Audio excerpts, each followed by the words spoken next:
আপনারা দেখছেন পিয়া রান্নাবাটি আর আপনাদের সাথে আমি পিয়া।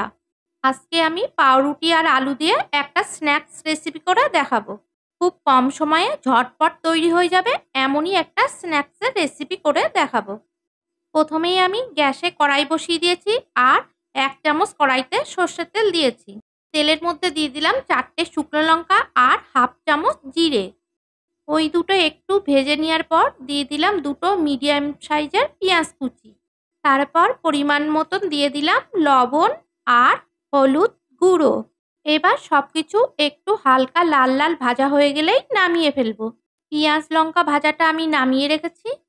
এখানে নিয়েছি দুটো সিদ্ধ আলু।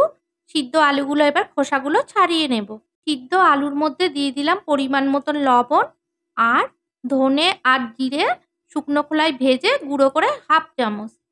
তারপর দিয়ে দিলাম পেঁয়াজ আর লঙ্কা ভাজাটা আর 1 মুঠো কুচানো ধনেপাতা। তারপর দিলাম 1 চামচ কাঁচা লঙ্কা কুচি।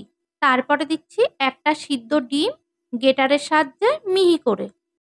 বন্ধুরা, আমার চ্যানেলে যারা নতুন এসছো তারা আমার চ্যানেলটি সাবস্ক্রাইব করে বেল আইকনটি বাজিয়ে রাখবার অনুরোধ রইল, যাতে আমার আরও নতুন নতুন ভিডিও তোমরা সবার আগে দেখতে পাও।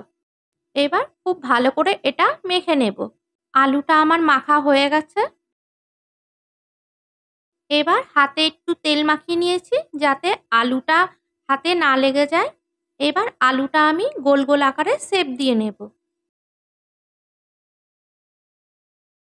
সব আলু মাখাটা আমি গোল আকারে শেপ দিয়ে নিয়েছি। এবার আমি এখানে 8 পিস স্লাইস পাউরুটি নিয়েছি। এবার একটা চাকুর সাহায্যে আমি পাউরুটির ধারের ব্রাউন কালারগুলো কেটে বাদ দিয়ে দেব। এবার একটা পাত্রে আমি জল নিয়েছি। জলের মধ্যে পাউরুটিটা ভিজিয়ে ভালো করে চেপে জলটা বের করে নেব। তারপর পাউরুটির মধ্যিখানে আলুর পুরটা দিয়ে দেব। এবার ওই পাউরুটিটা দিয়ে ভালো করে আলুর পুরটা আটকে দেব। ভালো করে চেপে চেপে আটকে দিতে হবে। দেখো, আমি হাতের সাহায্যে চেপে চেপে গোল শেপ দিয়ে নিয়েছি। খুবই সহজ, একবার দেখলেই পারবে। দেখো, আমি বাকি পাউরুটিগুলো দিয়ে আমি একইভাবে বানিয়ে নিয়েছি। এবার স্ন্যাক্সগুলো ভাজার জন্য আমি গ্যাসের চুলায় কড়াই বসিয়ে তেল গরম করতে দিয়ে দিয়েছি। তেলটা খুব বেশি গরম করা যাবে না, তাহলে স্ন্যাক্সগুলো সাথে সাথে পুড়ে যাবে। হালকা গরম করে নিতে হবে। স্ন্যাক্সগুলো ভাজার সময় গ্যাসটা লো মিডিয়ামে দিয়ে রাখতে হবে। এক পাশ আমি লাল লাল করে ভেজে নিয়েছি। স্ন্যাক্সগুলো ভাজতে খুব বেশি সময় লাগে না, 2 মিনিটের মধ্যেই ভাজা হয়ে যায়। সবকটা আমি লাল লাল করে ভেজে নিয়েছি। এবার নামিয়ে নেব। বাকিগুলোও আমি একইভাবে ভেজে নেব।